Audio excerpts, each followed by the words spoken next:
What if America's #1 fear was your #1 asset? What if America's #1 fear was your #1 asset? I'd like to start you on the path to that direction this morning. Thank you very much to Fred Green and to the CEO Club for having me. I very much appreciate your time and your attention this morning. I'm going to see if I can reward you with a short program that is fun, that's entertaining, and that will leave you with some things to think about regarding the potential of speaking in your life and how you can do it not only better, but hopefully with more enjoyment and more understanding. So I want to mention that on your tables already, I've left a copy of a couple of documents. One is a short workbook that if you'd like to take notes and follow along, will make it much easier to do that. I left a few copies on each table. They're right over there at the edge. So you're welcome to do that, and of course that's yours to keep. There's also a short survey that I'll ask you to take at the end. In the top and the middle, I'll ask you for a little feedback on what you thought of the program, what I could do better next time, and also about the role speaking plays in your life. If you'd like to keep in touch, there's an area at the bottom where you can do that as well. So you don't have to worry about that yet, but I just wanted to mention it to ask you to start thinking as I give this program about what you liked most about it and what I could do better next time, so that when the time comes to give that feedback, it's already set in your head. So let's find out first about your presentation situations as CEOs. What are the situations in your business lives and your professional lives where you have to give presentations of one sort or another? And that could be anything from running a staff meeting with the sales team to standing up and giving a venture capital presentation. So let's see. First, raise your hand if you ever have to give sales or VC presentations for your company. All right, a few of you do, good. How about webinars and teleseminars? Anybody have to go on camera or on the phone? Isn't that fun, where your audience is dispersed around the world and you can't see them? How about running a training for a client or a staff person, yeah? Wow, okay, number of those, or running a staff meeting internally. Who runs, I'm sure you all run meetings, right? How about within your industry? Does anybody here ever called upon to give a keynote at or a seminar perhaps at a conference for your industry? Several of you have done that. How about running a meeting for your industry or an organization, a professional organization like the CEO Club that you belong to, also familiar territory? How about giving an interview for the media, which could be pretty much anybody with a camera phone these days? Good. And then on the personal side, raise your hand if you've ever done any of these. Have you been an officiant at a religious ceremony? Perhaps you've given a eulogy or run a service of some sort. You've worked for government, perhaps in a town meeting or on a political campaign. You've given a toast at a special event like a wedding. You've been a team leader or a coach. Perhaps you coached a sports team, or you're head of a drama club, or you coach a singing group. Perhaps you're in the military. Any of these occasions wrapped around any aspect of your life can all be considered public speaking and presentation situations. Are there any big ones that you experienced that I left out that you want to mention? I hit them all, okay. Yes? Radio shows. Ooh, radio shows, that's a good one. And I did a radio interview last week, I should have thought of that. So is this the classic thing where you're calling in from your office or your home and being interviewed over the phone, or are you going into the studio? Into the studio itself. So just a little extra pressure there by being in the studio, right? Okay, good. All right, so how do you think speaking anxiety stacks up? I imagine that all of us experience some level of speaking anxiety, right? When I talk about giving a presentation, maybe you feel your heart go a little faster. Does everybody here raise your hand if you experience at least some level of speaking anxiety in some way when you speak or even think about speaking? Congratulations, you're in good company. Well, it turns out that if you look on most top 10 lists of Americans' biggest fears, public speaking ranks at or near the top of those lists very consistently. And you could really call it, accurately, America's #1 fear. I have a list that I use, and just to give you a taste of what's on that list, this is from the Book of Lists, and number 10 is dogs, then it goes to loneliness, flying, death. Death itself is only ranked number 7 on the list of Americans' biggest fears. That means, as Jerry Seinfeld once said, that if you're at a funeral, you would rather be in the casket than delivering the eulogy. Number 6 is sickness, then deep water, then money problems, insects and bugs, then heights. That's the 2 through 10 list. And the #1 thing, the #1 fear among Americans that beats all of those is public speaking. I marvel every time I run through this list because the other 9 things in the top 10 can actually kill you directly or indirectly, and they're speaking, beating them all. Why is that? Well, let's walk through some ideas, and again, my goal here is to have you have a better understanding of why it is that you find your body reacting this way and what you can do about it so that you can turn America's #1 fear into your #1 asset. So let's go through some factors that may affect you, that may cause that anxiety. First is high stakes. Chances are, whenever you get in front of an audience, whenever you put on a microphone, whenever you put up a slideshow, there's something at stake, right? It may be something related to your business and trying to make a sale, trying to advocate for a cause, or it may just be something in your personal life about, hey, if I don't do this well, if I don't give this toast well, there's personal embarrassment involved, right? So the stakes are high when you stand up in front of a group. Next is content anxiety. Content anxiety is the tape that plays in your head that says, what if I don't know everything? What if they ask a question I can't answer? What if I get a fact wrong and they all catch me on it? What if I mispronounce a term? What if I reveal myself not to be 100% knowledgeable on my topic? I'll be humiliated. Right? Who shares content anxiety? Anybody ever experience that? Okay. How about this one? Environmental anxiety. Environmental anxiety can involve any aspect of the physical presentation room. So, for example, I got on stage and my microphone didn't work. The lights are blinding me and I can't see the audience I'm talking to. I was told I'd have 45 minutes, but the program's running late, so I only have 20 minutes. What do I cut? Yeah, that one sounds familiar, huh? I thought I would be on time, but I got stuck in traffic and I arrived late, and on and on and on. Anything related to the physical experience of speaking, so that even if you know your content and you're normally a good speaker, those can throw you off your game. There's another phenomenon called grounding that may be affecting you, and this is something that's particular to us as human beings, that we lose our sense of feedback often when we're talking to a group. So, Kevin, if I can borrow you for a sec, you don't have to do anything. Just tell me how your morning's been so far. Is it good? Awesome. Good. Where'd you drive in from? Milton. Milton. And is that a good drive at this time of day? Did you do it okay? 20 minutes through the city and then 10 minutes. Yeah. To get in. So And not a lot of heavy traffic? it's heavy in the city. All right, good. You having a good time so far? Absolutely. Fantastic. Kevin and I have just, nice job, by the way. We have beautifully demonstrated the concept of grounding. That was it. That's all you had to do. Grounding is this idea that when you talk to people one-on-one as individuals, you exchange not only information, but visual and verbal signals that will reassure each other that you're tuned in.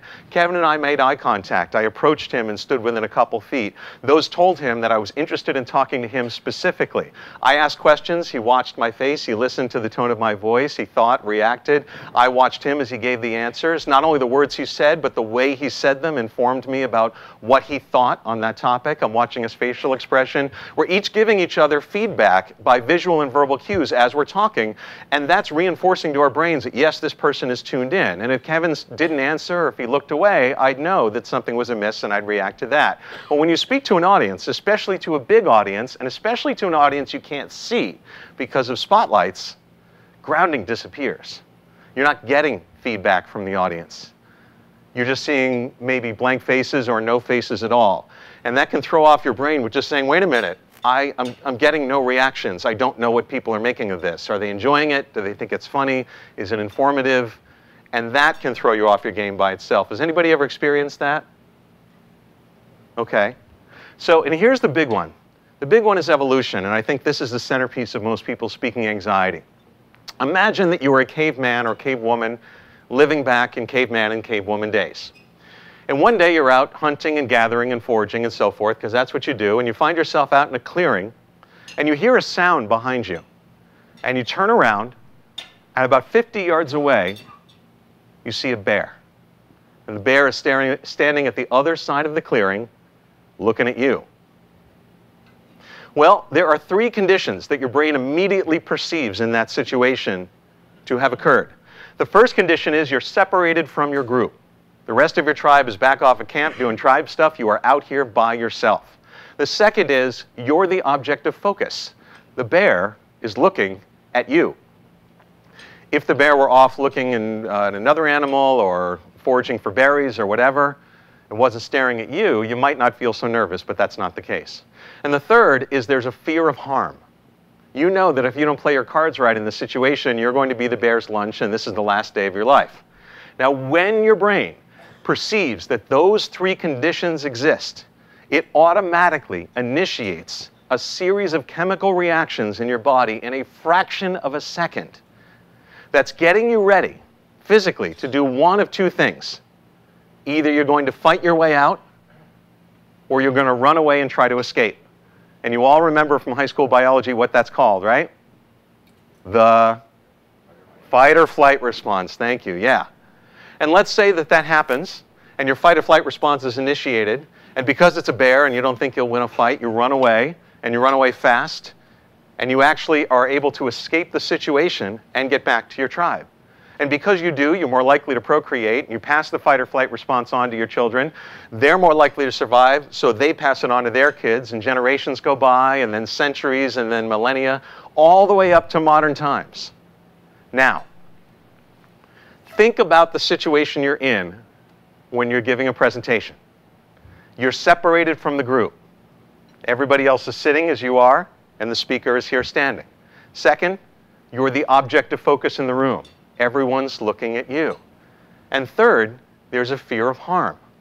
You may not literally fear for your life, and to my knowledge, nobody in the world has ever died of speaking. But, yeah, perhaps. There's an exception to every rule, isn't there? But what other kinds of symbolic death could occur if your speech doesn't go well? Embarrassment, public humiliation, and there could be repercussions, right, to your personal life, to your business, if you're not able to follow through on your advocacy for whatever it is you're speaking about, right? And sometimes that can feel worse than death. So again, your brain perceives those three conditions, and it automatically initiates that same system of responses in your body to try to prepare you to do one of two things for what it perceives as a life-threatening situation. It says, okay, my life is at stake. I'm either going to have to fight my way out or run away. That means that when you stand in front of an audience in any situation, your brain perceives those conditions and initiates your fight or flight response. And all of those symptoms that you experience, the anxiety, the pounding heart, the sweaty palms, dry mouth, and all the rest, all of those are not just random, and they're not your body rebelling against you for fun right at the moment where you need it most. Those symptoms are actually your brain trying to arm your body to survive what it perceives to be a life-threatening situation. Your fear of speaking is your fight or flight response, because your brain can't tell the difference in that moment between speaking to a group and being attacked by the bear. If those three conditions are present, they're both the same thing. I was blown away when I first learned this, because it clicked into place something I had never quite understood even as a professional speaker, which is why my body seemed to rebel against me at the moment where I needed it to cooperate most. Anybody else think that's pretty cool information? Yeah? Okay. So what are the symptoms that you go through in a situation like this? I want to just show you how each one has an evolutionary purpose, so as you experience that one, you can say, okay, this makes sense to me now. I know why I go through this. Does anybody know why your heart starts pounding when you even think about giving a presentation? Anybody want to take a guess? What evolutionary purpose would that serve? How would it help save your life? Sorry? Eat your body, perhaps? Yeah, you're on the right track. You're immediately trying to send oxygen-rich blood out to your extremities and your muscles with the anticipation that you'll have to do something that requires physical force. You'll run away, you'll throw a punch, you'll climb a tree, you'll throw a rock, maybe all of those in combination. So your body's saying, all right, I got to make sure I get as much oxygen-rich blood out to the extremities, the arm and leg muscles as I possibly can, so it starts pounding harder in order to send that blood in that direction. How about the lungs? What happens to your lungs when you think about speaking? Right? A little short of breath. The idea is that the bronchioles in your lungs actually expand and force you to breathe in more oxygen in order to oxygenate your blood, which is being sent out to your muscles. That's why you can sometimes feel short of breath when you even think about speaking. How about your stomach? What do we call the sensation, the fluttering sensation we get when we think about speaking? Butterflies. Thank you, Ken. Yeah, why do we get butterflies? What is that?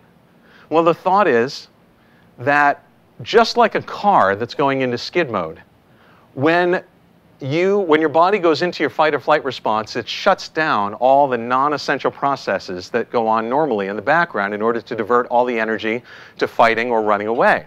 And one of those non-essential processes is digestion. You don't need to be digesting food. You need all the energy, all the force in your body going to escaping that situation. So your body shuts down your digestive process and then takes the blood that's normally in your stomach and your digestive system and again pushes it out toward your extremities. So the butterfly feeling is the feeling of your stomach and your digestive process shutting down and the blood being moved away. How about your voice? What happens to your voice? Yeah, doesn't it? I call it Bobby Brady syndrome. Yeah. That's because, remember, your voice is based in your vocal cords, and your vocal cords are muscles, and your muscles are having all this oxygen-rich blood pushed to them, so they're starting to vibrate, sometimes uncontrollably. And that's what creates that quivering-sounding voice. How about your mouth?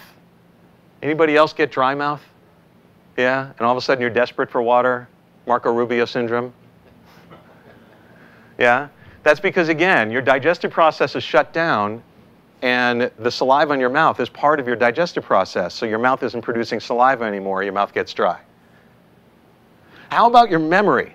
Has anybody ever gone on stage and just suddenly not been able to remember what it is they were going to say or the name of a colleague that they know really well that they were going to introduce? Yeah? Oh, that one rings a bell, huh? I gave this presentation about a month ago at a conference in Las Vegas, and somebody told me that they forgot their own name on stage. It happens. What is that? Why does your memory abandon you just when you need it most? Well, the thought is that when you go into skid mode, essentially, when the fight or flight response is initiated, your brain doesn't want you doing a lot of thinking. So it shuts down the prefrontal cortex. It floods it with a chemical called cortisol that's designed to dampen it so that you don't spend a lot of time analyzing things. And this area of your brain is responsible for all the things that make you you. Memory and cognition, reasoning, logic, emotions, all of them. So when that part of your brain is dampened, suddenly you don't find your memory accessible. You can't remember the things you wanted to talk about. They're just not there. It's also thought, by the way, that this is the same chemical involved in childbirth, which is why after women give birth, they often can't recall the pain of the experience, which I think is nature's way of making them able to do it again. And the other people in the room say, no, it was pretty bad. How about your skin? What happens to your skin? Sorry? Tightens, and what appears on top of the skin? Goosebumps. I had a cat for many years, and whenever my cat saw another cat, you know what it did? Right? All the hair stands up on end. Well, you're doing the same thing. You're trying to make yourself look as intimidating as possible to your adversary by having your hair stand up on end. Most of us don't have much hair anymore, as we did when we were cavemen, but it's exactly the same idea. Your body's trying to make you more intimidating. How about your arms and legs? Anybody ever feel their knees knock or their arms shake, or they try to hold something and their hand is shaking? Again, your muscles are getting engorged with this oxygen-rich blood, and if you're not using it, if you're not using your muscles to run away or throw punches or grab rocks or whatever, then the chances are those muscles are being overwhelmed and they start to shake uncontrollably. They don't know what to do with all this excess energy that they're being given and you're not using. And how about your hands? What happens to the palms of your hands when you're about to speak? Sweat. Yeah. Why on earth would your body make your hands sweat? What evolutionary fight or flight purpose could that serve? Sorry? Yes. Oh, Chris, no one ever gets this. Thank you. Yes. Think about what you do when you want to turn the page in a book. Wet your fingertip, right? And then turn the page because you get better traction on the page. Now think about what you might have to do in order to survive a life-threatening situation with a bear. Climb a tree, pick up a rock and throw it. You fall down, you need to be able to grip the ground and get back up, right? Well, all of those require good traction. And you're better at good traction if you have a little bit of moisture on your hands so your body produces that. Not a lot, but just a little bit. Now, whenever I give this, I always get concerned that by the time we cover this entire list, you may think that every part of your body is affected. So I just want to let you know, this little corner of your hip, nothing changes. Exactly the same as it was before. All right, so knowing that, first of all, I hope that you find some comfort in understanding that when your body reacts these ways and when you experience some of these symptoms, there's a reason for it. You're not just torturing yourself for no reason. It's not random. This is your body perceiving you being in a life-threatening situation and trying to help you survive it. And it's good that we all have the fight or flight response, because someday you may be in an actual life-threatening situation and you want your body to react that fast, right? So the question is, okay, if this happens and it's not appropriate for this environment, how do I deal with it? Well, fortunately, or not, you can't get rid of the fight or flight response. It's built into you, just like it's built into me. It's built into everybody in the world. We all experience some symptoms, including me. So it's not something that you want to get rid of, because it may really save your life someday. The trick is, how can you knock it down to a level where it's manageable, where you don't feel like it's overtaking you, and it doesn't prevent you from capitalizing on the speaking situation. So I want to give you a handful of tips that I hope will get you through this. First, the first group of, I have 3 tips that you can use anywhere from the time you get the speaking engagement, from the time you know about it, all the way up through about 1 hour before you speak. So that's our first time block. And within that time block, I have 3 suggestions. First, remember who your presentation is about. Who is your presentation really about? Is it about you as the speaker? Who's it about? The audience. Yeah. I really believe that you as the speaker are the least important person in the room. It's easy to think you're the most important because you're the one standing on stage and it's your slides on the screen and it's your content you're giving out and the spotlight's on you and the microphone's on you. So it's easy to think you're the most important, but in fact, I believe it's every member of the audience. You already have the information that you came to deliver to them. They're the ones who came expecting to receive that information. They're the ones who came needing to be served. And chances are, they're not there just to bask in your wonderfulness as a speaker, right? Soak up the glow of your personality. They're there for the information itself. So they want the message, and you're the messenger. So sometimes it helps if you shift your focus away from worrying about yourself and your performance to thinking about how best to serve your audience. What do they need from me to make this a great experience for them? Am I telling this story as well as it can be told? Does this slide make sense to them? Is this information coming in the right order? Would it help if I gave a different definition for this term that they might not know? Should I ask a check-in question at this point? If you can shift your thinking to focusing on your audience and how you can serve them, I guarantee you will give a great performance, and you'll also knock down your speaking anxiety along the way. My next tip is to visualize success. We as human beings are really good at conjuring up worst-case scenarios for situations like speaking, right? I'm going to go up there and my Wi-Fi connection won't work, which means I can't run my online demo, and then my computer chip's going to overheat, the whole thing will explode, my laptop will catch on fire, then my pants fall down, then a hurricane comes and blows the roof off the building, and the whole thing will be a disaster, right? We're really good at taking things to that extreme. Next time you catch yourself doing that, try to change that recording and take a positive result to its extreme. What would happen if I did an amazing job? Who would I impress? What opportunities would I create? What would it feel like to deliver a great speech? What would the reaction of the audience be? In fact, you can even take this a step further and say, okay, for the 2 or 3 or 4 weeks leading up to this presentation, I'm going to spend 5 minutes a day in a quiet place proactively visualizing a great presentation experience.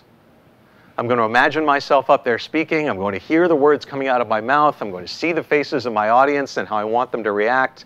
I'm going to hear the applause. I'm going to hear people giving me the feedback that I'd like to receive. I'm going to feel the handshakes. I'm going to hear opportunities come out of that group. And if you can do that just 5 minutes a day for 2, 3, 4 weeks leading up to your performance, you'll find that you're replacing the negative scenario tape running in your head with the positive scenario tape, and it's more likely to happen. My third tip is simply to practice. Everybody hates this one. But it's true. Nobody ever got good at anything by just winging it, right? Or by going up and hoping for the best. So I want you to look at every situation you're in as a speaking opportunity, a chance to practice. You're at a family dinner, you stand up and give a quick toast. You're at a staff meeting, you make sure that you are part of it and you're contributing information. Look at these things as speaking opportunities and start to teach your body this is no big deal. All right, the next group of 3 suggestions You can use anywhere from 1 hour to 1 minute before you speak. First, when you're 1 hour away, 30 minutes away, 10 minutes away, and your body's really starting to overtake you, think about when you love speaking. I bet that if you reference your own memories of your life, you can find times when being in front of an audience is pleasurable for you. Maybe you hate giving corporate presentations, but you play in a band and you really love it when you're in the band in front of the audience. Or you don't like giving venture capital presentations, but you really like giving toasts at special occasions. Think about when you love it, reconnect with the aspects of it that you love, and then try to bring some of that goodwill into this new environment and say, what can I take from that in my attitude, my style, my performance? What can I borrow from that and bring over here? Next is an exercise called expressive writing. And this has been shown by psychologists in recent years to help people who are in stressful situations who have to tackle, for example, important tests in school. And it's an exercise of trying to offload some of those anxieties that you hear pelting you and really hogging all the room in your brain in the time leading up to your performance. So the idea is you have this part of your brain that's just pelting you with all of these negative thoughts, right? Did I remember my laptop, and did I fix that slide, and did I have my handouts, and is that staple right in the handouts? No, the staple's all wrong, and just getting at you when you want to be thinking logically and you want to be calm. It just keeps pushing at you. Well, one thing you can do to counter that is find yourself a quiet place for about 10 minutes. Could be a car, could be a stairwell, could be a private office. Take a blank piece of paper and just spend 10 minutes writing out whatever those anxieties are as directly and explicitly as you possibly can. I'm worried that I'll forget something and the audience will laugh at me. I'm worried I won't know a question. I won't know the answer to a question and I'll embarrass myself. I'm worried that my Wi-Fi won't work. Whatever those specific worries are, just write them down. Nobody else will see the piece of paper. It's all yours. You don't have to show it to anybody. So feel free to write what you like. And there are people who found that when they do this, that it offloads some of those anxieties. It gives them a chance to be heard and acknowledged. And once they're heard and acknowledged, they tend to disappear. And they calm down and the logical part of their brain takes over. The last piece is I encourage you to breathe. In fact, you can even do formal meditations if you want, but if you don't want to, that's okay. Just sit in a quiet place, close your eyes, and breathe. It sounds basic, it sounds a little silly maybe, but in fact, one of the quickest ways to change your mood is to change your breathing. When you soften your breathing, when you breathe in deeply, when you exhale deeply, when your eyes are closed and you're focused, you're counteracting the physical effects of fight or flight. You're teaching your heart to slow down when it wants to speed up. So a lot of the effects that come from that are mitigated during that time. Now I want to give you 3 more suggestions. These you can use anywhere from 1 minute before you speak to about 5 minutes into your speech, because I imagine in most cases those symptoms will dismiss after a few minutes anyway, right? You get up on stage, you start talking for a bit, your body realizes it's not life-threatening, and the symptoms dissipate. So the trick is, how do you get through the first few minutes? Well, here's one thing you can do that's pretty simple. If possible, before you start speaking, stand up. And a really simple reason for this, when you stand up, you tend to be lightheaded momentarily, and if you're anxious on top of that, it can actually make you a little bit dizzy, and you don't want to start a presentation a little bit dizzy. So just make sure that before you start talking, you're already standing, if possible, so you can deal with those effects, let them pass, and then start your presentation. Next is to smile. This is another one people go, oh, come on, really? Smile? But I'm telling you, it's one of the easiest ways to change your own mood. You smile and you're telling your body, I'm good. And your body says, okay, I guess he's good. And a lot of those fight or flight symptoms calm down. And because they calm down, you smile more because now you feel better. And here's the best part. You can create a positive response loop with your audience if you go up and smile. Because they're looking to you saying, I don't know, is this going to be a good presentation? Am I going to enjoy this? Will I learn something from it? And when they see you smile, they're encouraged. And they become confident. They smile back. You see them smiling, and you say, hey, my audience is thrilled to have me here, and you smile more. So you're showing them that you'll create a good experience. They're reinforcing to you that that's what they want, and you create a nice, positive feedback loop that makes everybody feel better, and you didn't have to say a word. Last thing is to share your speaking burden. A lot of times anxiety is compounded when you feel like it's your job to deliver 100% of your content, right?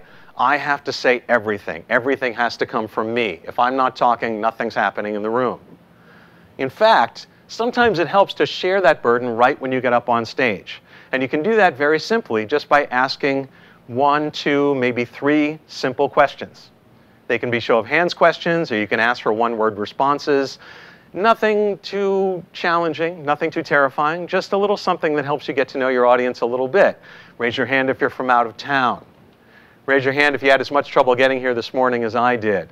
Raise your hand if you read this topic and the topic description you said, yeah, I'm interested in learning about it.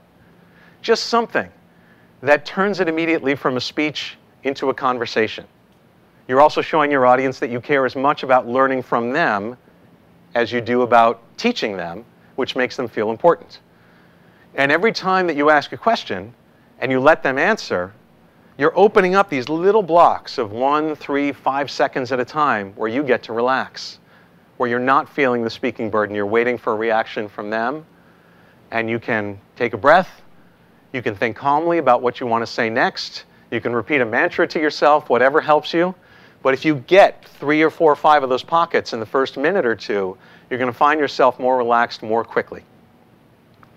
And I have one more bonus prize for you, and this is, what if something really goes wrong?